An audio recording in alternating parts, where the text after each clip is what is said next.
Rising wedge naman ang binubuo ni Goldify. This is the one day time frame ni Gold. If you're going to notice, pag kinonect ko tong pivot high dito noong October 16 until yung pivot high nitong January 13, makikita nyo. Doon siya nauuntog. So, tapos pag kinonect naman natin yung pivot low noong October 30 all the way to January 5, meron naman siyang support sa area na yan.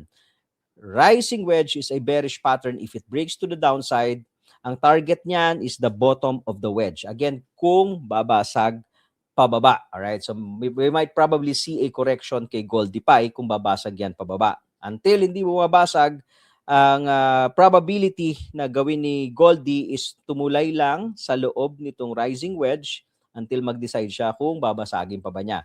Sa 4-hour time frame, meron tayong ginawa at sinukat dito na Fibonacci extension. I'm gonna share it with you. So itong impulse wave na to, look at this move na impulse ng pataas and then yung corrective wave kinuha natin.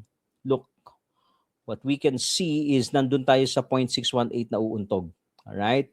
So itong 0.618 na to coincides also dito sa trend line ng rising wedge. Ngayon, kung babasag tayo dito, may probability ba dito kahit na bearish pattern yan, sa taas tayo babasag? There's a probability also na babasag, pwedeng basagin pa rin yung pataas.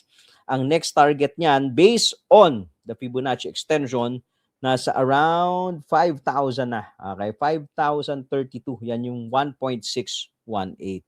Let's see kung anong gagawin ni Goldify sa one-day time frame.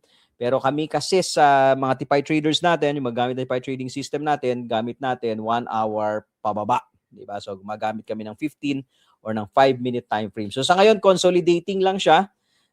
Medyo mahirap i-trade pagka consolidating yung markets.